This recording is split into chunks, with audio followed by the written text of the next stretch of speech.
Good morning, Bulldog fans and Bulldog haters. We get our fair share of those as well that tune into this channel. This is the Georgia Show. Welcome in. We're DawgsHQ. I'm Jake Roos. He's Jake Rowe. And as always, we are presented by our friends at American Pride Bank. If you're looking for banking solutions, whether it's personal or business, get with American Pride Bank. They've got a number of products that can fit any need when it comes to the banking space. So whether it's small business loans, whether it's a personal checking account, whatever you need, get with them, see how they can help you out. They are member FDIC and an equal opportunity lender. You can find them at americanpride.bank or a branch in Athens, Alpharetta. They got several spots. Look them up, see how they can help you today. Jake Rowe. We are closing in on this thing, man. We are very, very near to the start of the season. And Rusty Mansell said on the board yesterday that it is dragging on. And I kind of feel that way too, man. It feels like waiting on Christmas almost here. We are kind of slowly easing into this one. And,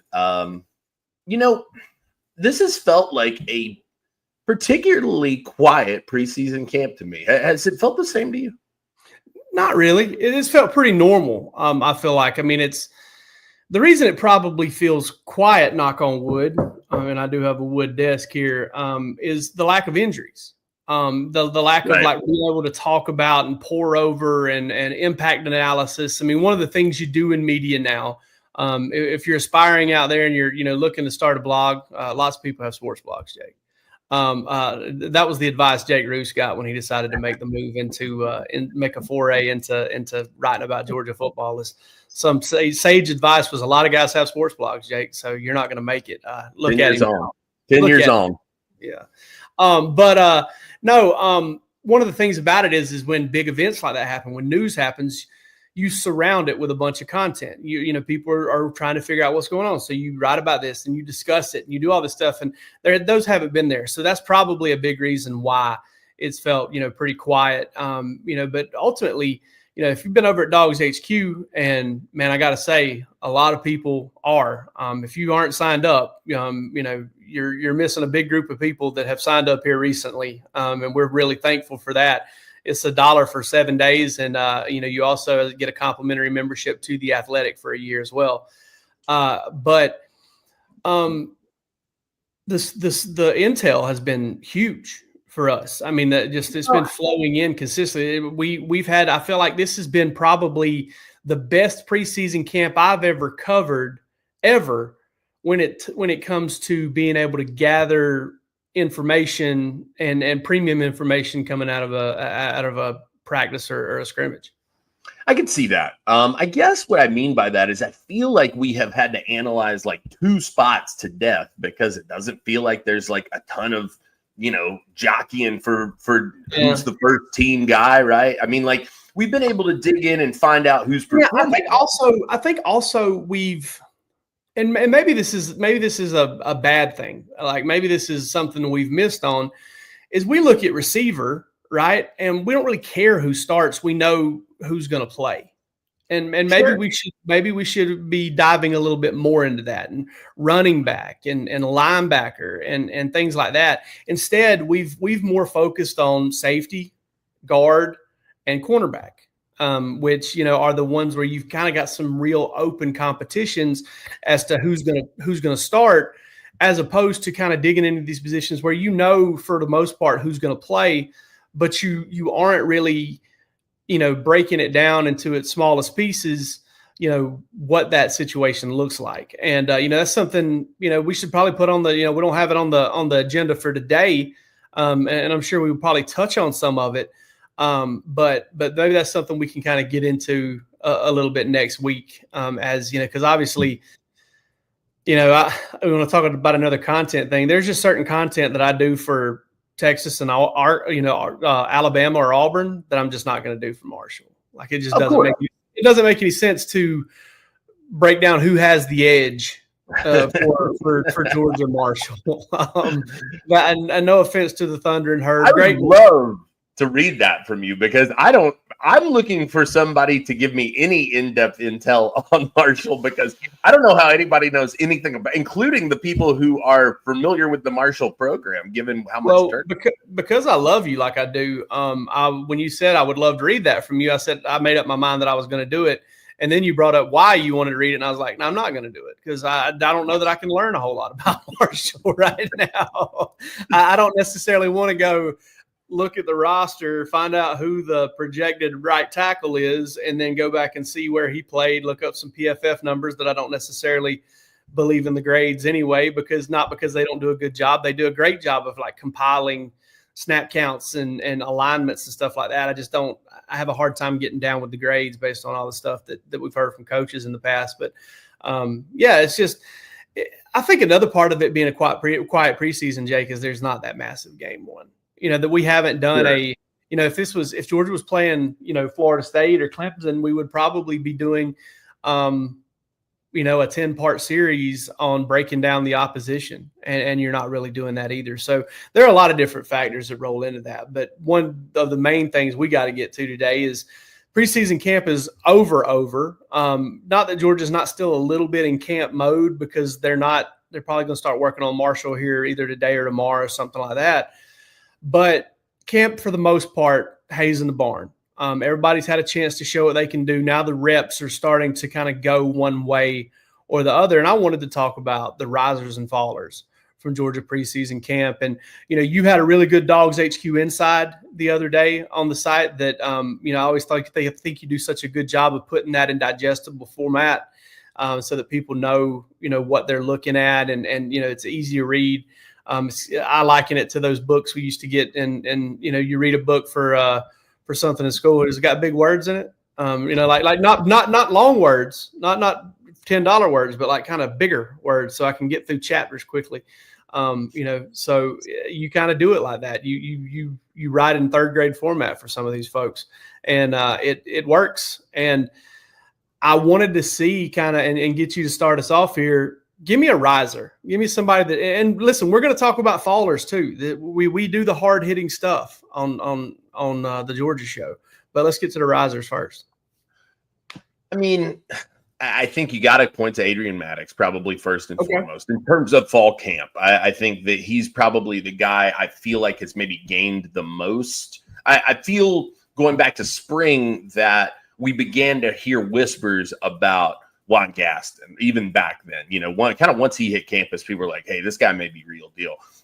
I don't know that we heard that same thing about Maddox in the spring. And I know even you and I had talked a lot about, well, maybe he ends up as a star. So it seems like, to be challenging a guy like Ja'Cory Thomas at that safety spot, he feels like a really clear riser in my mind. I would say another guy that it feels like, just given what we heard initially, and it was not anything negative on him, it was just that he wasn't available. I've heard some good things about Josh McCray and how he has returned to the fold. He was obviously dealing with some illness kind of at the beginning of camp. And I think that that's pretty key, primarily because a guy his size and with his skill set, I think, is something that fits well within what Georgia needs and needed last year. I'm not saying that he's not capable of busting off a big run, but I do think that he's a bit of a hammer compared to what you may have had in previous years. I also think it's interesting that it's seemingly been a bit quieter around Roderick Robinson as well. Kind of those two things juxtaposed kind of make me wonder if McCray is not maybe the guy that'll lead the way there. I'm not saying that I've heard anything bad on Robinson. It's just haven't heard much. So those would be two guys I would point to as potential risers in this one. And it does sound like, based on that last scrimmage intel, CJ Wiley could be a guy who finds himself in that category also. Yeah, Rusty and I talked about some of DawgsHQ Plus. It's the first scrimmage where I can ever really hear a whole lot about CJ Wiley. But at the same time, I also had somebody tell me that they've seen lots and lots of Georgia scrimmages, and they've never really seen anybody kind of put up yards like CJ Wiley did in that scrimmage.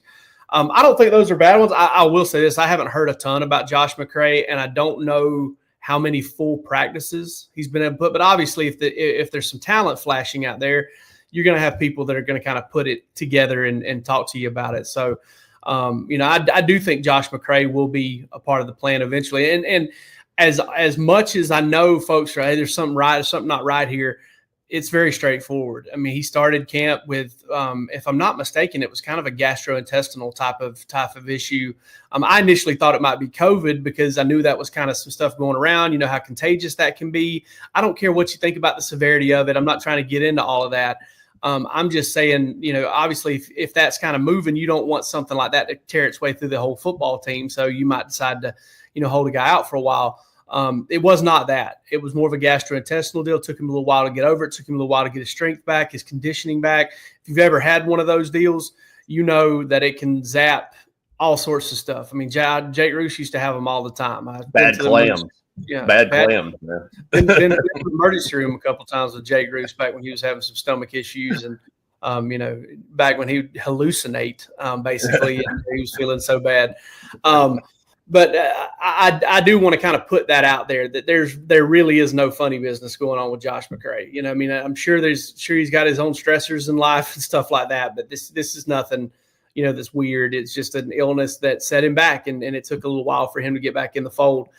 As far as risers go, I kind of want to go a little bit off the radar because we've written about so many guys having a good camp, so many guys, and London Humphreys is one that, and he comes to mind because on Wednesday, Georgia sent him up to talk, not Wednesday, Tuesday. On Tuesday, Georgia sent him up to talk to media for the first time. Always an indication of how they feel about a guy. Not necessarily saying they're always performing correctly, but they're usually doing things the right way. He's had one of those, FPE or Fire Passion Energy FPE, bonnets on his helmet all preseason. I like to call them bonnets because my grandmother used to wear one, and I had a flat top crew cut, and she'd put one on me sometimes. People ride by, honk the horn. We were picking blackberries. That was pretty funny. He's had that. He's made some plays. I certainly think, talk about breaking down the wide receiver position. I think London Humphreys is in that top 4 at that position as far as the outside receivers go. And I do kind of have some expectations for him this season. I thought he did some good things last year. I mean, you look at the catch he made against Tennessee. It was a back shoulder play. I believe it was on 3rd down. Carson Beck just threw it right over the defender's, shoulder, and London made the play. He had a touchdown catch in that win in overtime against Georgia Tech. The big one in the opener against Clemson. He's certainly a talented player. Another one I'll point to, and this is a new name that started to come up here recently, is Chauncey Bowens. I think anytime you got a guy like Bowens who didn't have a great spring, but didn't make any noise from the practice field or the scrimmage field, and then comes out in G-Day and has something going, you kind of think, well, maybe he's got that gamer tag. Maybe he's a gamer guy. Well, gamers don't often get an opportunity to play because they can't earn trust on the practice field. And I don't care. Listen, if you're behind a keyboard somewhere and you think that guys need to be given an opportunity to play in a game to show that they're a gamer or not, that's not how it works, man. It's not. You've only got so many snaps in a game, and if you don't trust that guy hasn't put it out there on the practice field, it's hard to give him that opportunity in a game. Sometimes guys eventually get the opportunity. They show you what they are, and they earn that opportunity again.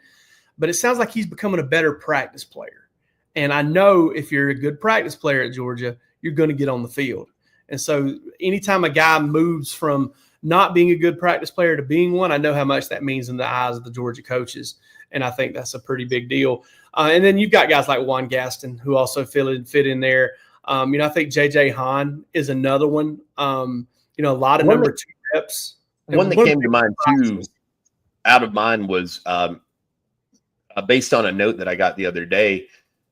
Elias Williams is a name that continues every time to pop up. And I asked someone the other day, I said this is kind of moving into that territory of you're going to have to put a guy like this on the field at some point because he's just too much to contain. And the note I got was to the affirmative, like, yeah, that's not far out of the realm of possibility at all. So he's definitely a guy that continues, I think, to see his buzz increase. And probably of everybody in this freshman class, Elijah Griffin notwithstanding, he's probably the guy that I would have most expected that to be the case because he's just such a freak. Yeah. I would have probably put Talon Taylor and Bo Walker over him just based on how the springs that they had and the momentum they carried over. But I see where you're coming from there. On the Fallers side of this, and I want to add the caveat here. I'm not sitting here telling you that I've got anybody dogging this guy that I'm about to mention. Nobody is. But the perception is that he's just not where I thought he would be. And that is Roderick Robinson. You know, the reps I would have thought Roderick Robinson would be getting some significant number 1 reps in the scrimmage, and I haven't heard anything about that. Mostly number 2 reps. I thought that between him and Josh McCray, and I stated this, if both stayed healthy, I thought Roderick Robinson was an obstacle for McCray because he's not learning a bunch of new stuff. You know, so he's got this terminology. He knows what's going on. When somebody yells out something in protection, or if he sees something, he's probably seen it in practice, and that's going to kind of allow him to be a more trusted, a better suited guy to do some stuff for Georgia. And right now, I don't really have high expectations for him going into the season. I know he's a really talented player, and he's been able to stay healthy. It could be, Jake, one of those situations where a guy's dealt with a couple of major injuries here recently. It's just going to take some time for him. Yeah, I could definitely see that. And to me, I think that from a physical standpoint, he looks tremendous. I mean, I hope he's able to get it back. Yeah. I think for me, Jake, the guys that I would point to, and it's a little bit of a group, is the tackle, the second row tackles, the second team tackles. I just don't feel like we've heard a lot of Jamal Merriweather, Bo Hughley. I can't calm your nerves with that one. Bo Hughley got 2 series with the ones in the scrimmage on Saturday. So I do think of the tackles, he's the closest one. John Jackson's probably not going to be available for game 1 if I had to guess. It feels to me, though, that if we were playing it today, right, and you had to slot somebody in there, it'd probably be Juan Gaston. You know, or Michael Morris, who's played a lot of right tackle. Michael Morris, if Monroe Freeling went down, I think that you'd see Juan Gaston or Michael. I don't know. I don't know if I could see that happening. I don't know. There's a very good chance they throw Bo Hughley out there, but I think there's also a chance that Juan Gaston slides out there, or that Michael Morris plays out there because he's done it too. I mean, it was just year before last that Michael Morris was getting, kind of significant reps in G-Day at right tackle. So, I don't know if they'd play musical chairs or not, but just to kind of to assuage that concern a little bit, Bo Hughley did get significant reps with the ones the other day in that second scrimmage. And I tell you, man, from a physical standpoint, so John Jackson is otherworldly when you see him out there. Like, you just never seen anything like it. I haven't. I mean, Dan Skipper, I think, is who it was that played at Arkansas, and I think he's still in the NFL with the Lions, or he was last year, and they kind of used him as like a sixth offensive lineman. Was 6'9", about 320 pounds. Ja Jackson is 6'10", 340 pounds, probably more like 6'9", just because Dan Skipper's probably 6'7" and 7/8 or 6'8". Everybody's an inch shorter than they're listed. But he's different. But you flip on and kind of look at more of the traditional tackle look, that 6'6", 6'7", 310, 320 pound guy. There's not a more impressive looking guy on the roster than Bo Hughley. I mean, he is put together. Reminds me of Broderick Jones just in the way he's put together. It looks kind of thin, looks like he's a freak athlete, and he is. And I'm really waiting for that light to come on for him, and it might have. Another thing I'll say about preseason camp too, before we kind of move on, Jake, is the list is so long in my time covering the Georgia football team. I've been in this industry for about 14 years, and I've been covering the team since 2015, so about 10 years covering the team. The list is long of guys I heard nothing about. I'm talking about zero, bad or good, during preseason camp. And then come to find out, week 1, week 2, the guy goes out there and has a great game 1, and you're talking to Kirby after the game, and he says, yeah, he had a phenomenal camp.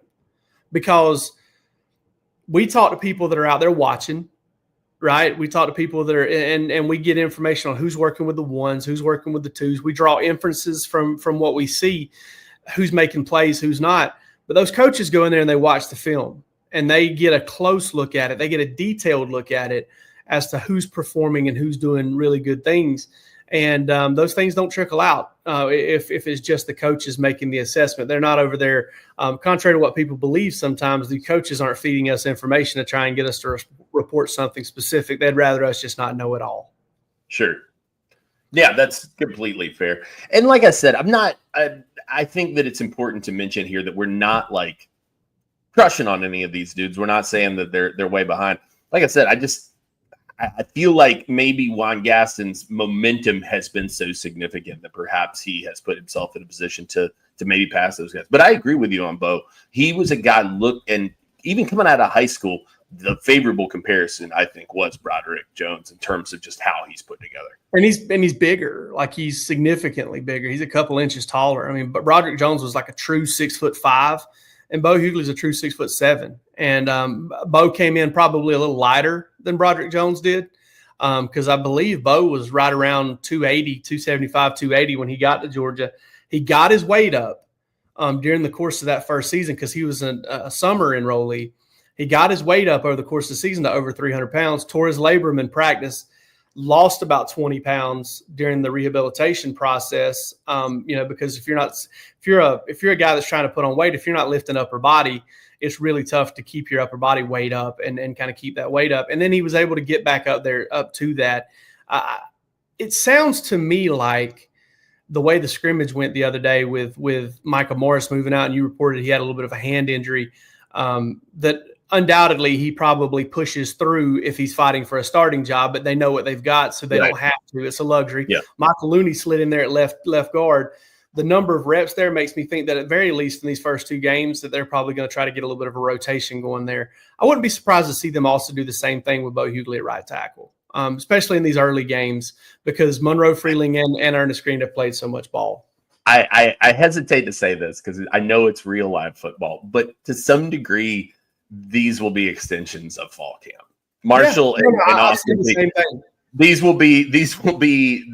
is scrimmage 3 and 4. I mean, this is like that. You know that Austin Peay and Marshall are not as good as your defense or your offense, so it's going to be more of a proving ground. And then by game 3, then we'll probably have a true feel on that depth chart and who's kind of settling in. I've got another take on that whenever we get to our next topic, but before we do, one of our good friends. Yeah, sunheist.com. Like I say all the time, guys, it's tailgate season. Week 0 is here, man. You're going to be standing out on the grill. You're going to be out hanging by the pool. You're going to be on the lake, or you're going to be posted up somewhere with a cold drink in your hand watching some college football this weekend, and you need some new shades, all right? It's time, man. Those things are ratted out. You're busted. You need a good pair at a good price. That's what Sunheist is all about. They are a number of ways to customize them, a number of different frames, a number of different lenses. You can see the boxwoods there. I mean, look at those guys, man. Look, you're also too maybe you're looking for something for the youth baseball player in your life. The Little League World Series is going on. That looks like you're going to be hitting dingers in those. There's no question about it. So, like I said, a number of different styles, men's and women's. Free standard shipping on orders over $65, free returns. I always say this to people. When I understand the hesitation if you are worried about not trying on a pair of sunglasses before you buy them. That's where the free returns comes in, man. Get them, see if they work for you. I bet they will. Super lightweight frames, warranty on the frames. You got the injected polarization, incredible customer service. Everything you need over at sunheist.com. And you can get it all 20% off with our code DawgsHQ20. That's DAWGSHQ20. Get over to sunheist.com. Check them out. Support a Georgia business. Absolutely. Just sort of support that local to Athens business too. Guys, I can't vouch enough for these redwoods that I've got on the screen right here. $100 pair of shades, polarized sunglasses, lifetime warranty on the frames. DawgsHQ20, you get $100 pair of shades for $80. And these are the kind that I have no problem in saying. I used to pay with a certain company about $220 to $250 for a pair of shades like this, and you can get these for $80. And let me tell you, if that arm breaks on that thing, there's no big crazy process. You contact my man Shane, you contact my girl Mary, and they get you figured out. And the customer service is unbelievable. Go check them out, man. I can't speak highly enough for them. And they do a tremendous job. Their aviators are unreal too. Like I wear mine every single day. I put them on when it's cloudy outside, just because I'm used to having them on my face. That's how much I feel.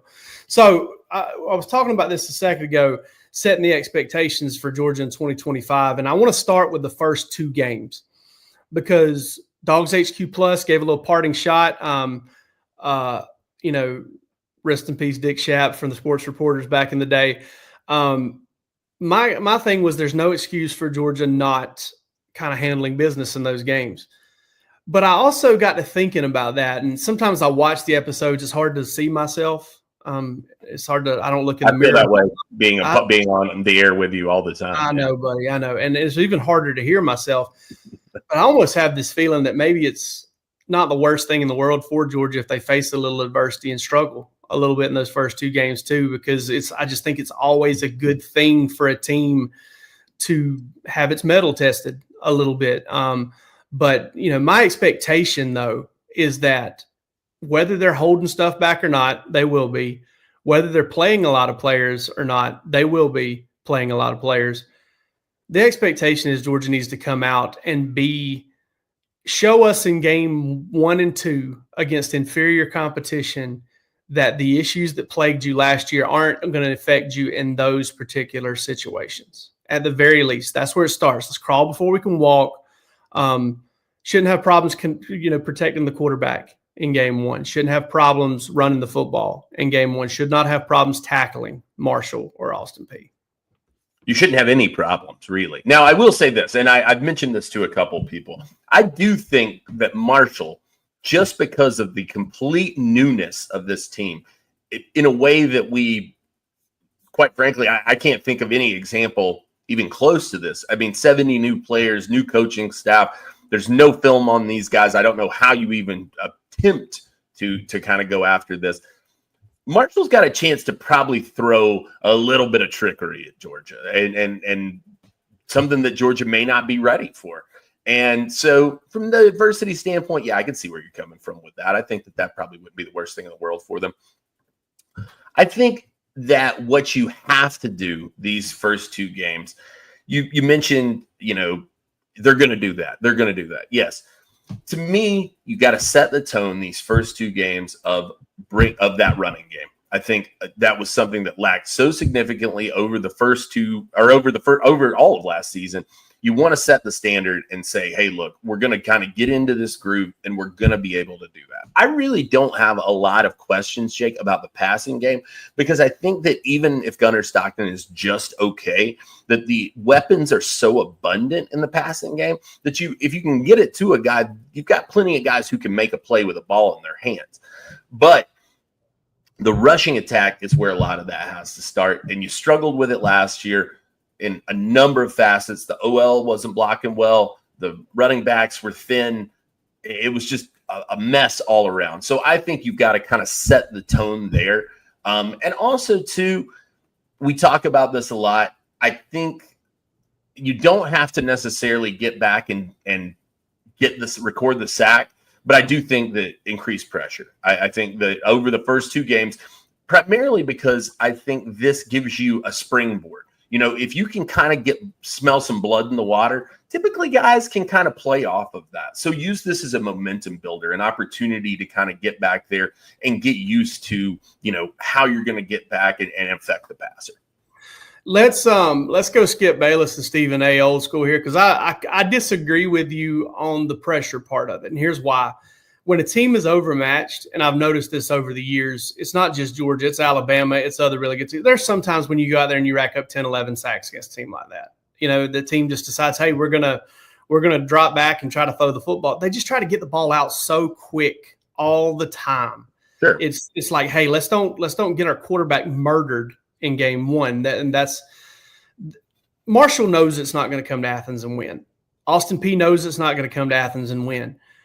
So it stands to reason if you're a coach that's real with yourself, let's not get my first string quarterback get his big toe stuck in his nose. Like let's try to keep him from kneeing himself in the back. That's why I said the sacks. That was like I said, pressure is fine though. I think though, if you can kind of get that ball rolling, it goes into like catching the ball last year, right? I mean, like it felt like there were yips. And if we're going to go like Stephen A. and Skip Bayless, I should say erroneous, ridiculous, outrageous. I can't believe. Yeah, I mean, no, but I think it doesn't. Like I said, it does not have to translate into sack numbers. I'm sure there are some people on our board that would disagree with that, as I've seen you get into some lengthy discussions regarding this. I love my man. I really do. I just don't sometimes. Just looking at the numbers, we have these sacks against these guys and these sacks against them. We must not have been trying when we didn't get any sacks. Right. No, you were trying. You just didn't get there. And that's one of the reasons you lost 100%. I just don't necessarily know that it's like we didn't try hard enough. Yeah, sure. Just didn't succeed hard enough is the main thing. But, yeah, I mean, but I remember back in the 2022 season when Georgia played Oregon, and they didn't get much pressure. Because Bo Nix was ball out quick. It was a lot of quick stuff. Then the very next week, Chris Hatcher rolls into town with Samford, and Georgia, I think, got out of there without a sack. Maybe they got one. And the narrative became, we're not going to be able to get pressure on the quarterback this year. We had 0 sacks. Guys, I mean, that guy drops back, takes a 3-step drop, hits that back foot, and the ball's out. You're not sacking him. You're probably not even going to get a lot of pressure on him because the ball's probably going to come out in less than 2 seconds. You can get a free run at the quarterback and not get there in 2 seconds sometimes. So it's I don't necessarily, and I see what you're saying for sure. I mean, you want to show some efficacy in the pass rush. I think ultimately, if you're really looking for that, and you want to be a junkie about it, you're going to need to look at the end zone cam and look and see who's winning one-on-one battles against inferior competition. Absolutely, that's the main thing, and then that just Absolutely. That's a time commitment. As somebody who puts together an X's and O's piece for every Georgia game, that's a time commitment, brother. That's a tough one. So, but yeah, I can see where you're coming from. Another expectation I have is, hey, how about receivers, live up to, and they didn't ask for these expectations. They didn't ask for everybody to say nice things about them, but man, I want to see Noah Thomas and Colby Young be 6'5", 6'6" receivers and make plays. Sure. I want to see Zach Branch break tackles and rip off chunk plays. I want to see Dylan Bell break off tackles and rip off. I want to see London Humphreys get behind the defense and catch it when he's got an opportunity. Want the tight ends to be, what they're supposed to be. But as reaching to the passing game there, hey, move the sticks on third down, convert in the red zone, I think is where your receivers really come into play.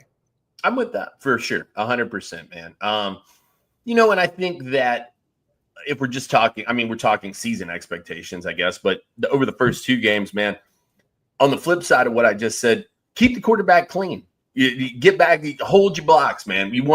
Everybody is going to be looking at this offensive line, Jake. We are going to be doing it. Fans going to be doing it. Kirby Smart and company going to be doing it with a fine-tooth comb to say, did we get some noticeable improvement from last year? Because last year was such a miss for the offensive line just as a whole. Get in there and absolutely assert dominance these first 2 games, man. Make people realize, look, this is a squad that's to be reckoned with to some degree. Yeah, 100%. I'm with you on that.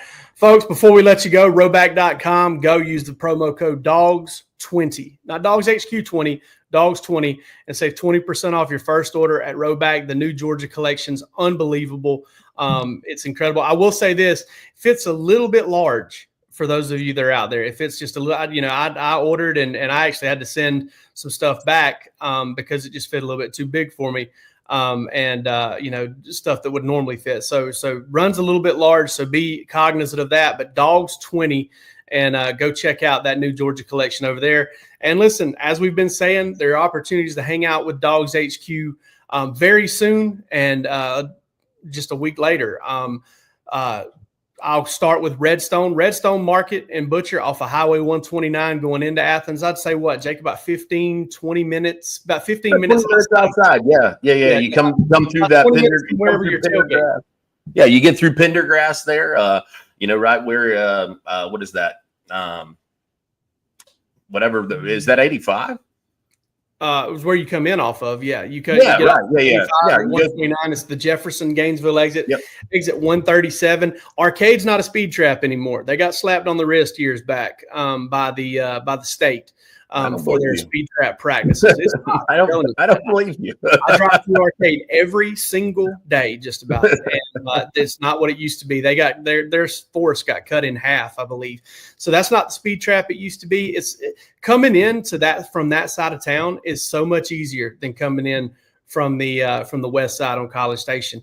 But it's right there off the right side of the road. Come in, get your gas, get your ready-made tailgate boxes, and DawgsHQ will be going live. We'll be out there earlier than this. We'll be out there probably about 9:30, 9:45 on game day morning on August 30th. But we'll be going live from 10:30 until 11:30, discussing the Georgia game. We'll have the Redstone crew on the pod with us to talk about that stuff. It's going to be so much fun, and we just want to hang out with you. And I'm genuine with that. Come ask us questions that you know we can't write about. We'd love to talk about those things with you. Come, there'll probably be some T-shirts out there. Big DawgsHQ tent. We're excited to meet all of our listeners, all our subscribers. We want to mingle up and hang out with the fans and Georgia fans and just talk ball with you. But also, if you are also in the Athens area this coming weekend, August 23rd, this community tailgate over at Point Grant Apartments in Athens. That's going to be at 167 Tally Crossing. That's on the north side of Athens.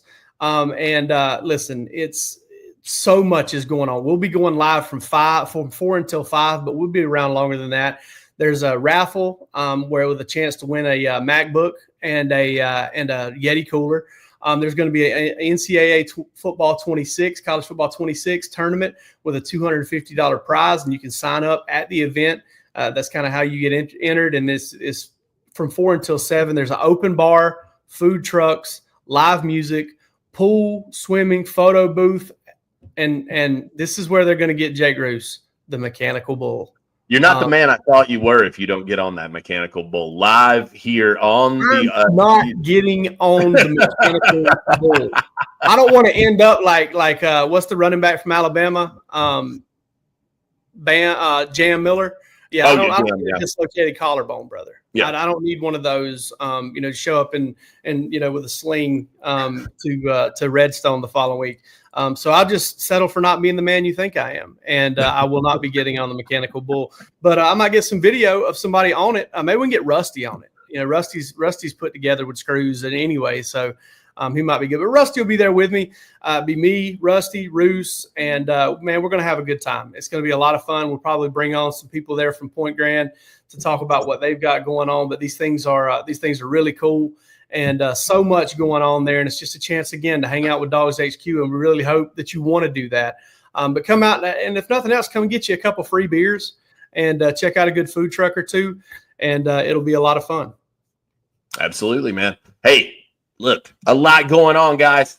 Week 0 is here. We're going to be out. There's a chance to come hang with the DawgsHQ crew. We've got tons and tons of analysis still to come. We'll be back with you on Saturday from the community tailgate, Sunday for another edition of the Georgia Show. I know we got at least one more DawgsHQ Plus before the season kicks off as well. Get over $1 today, get you in the door, 7 days included. All right, so come see what you've been missing, man. Appreciate everybody tuning in today. We will catch you very, very soon, and we'll always catch you over at DawgsHQ. Have a great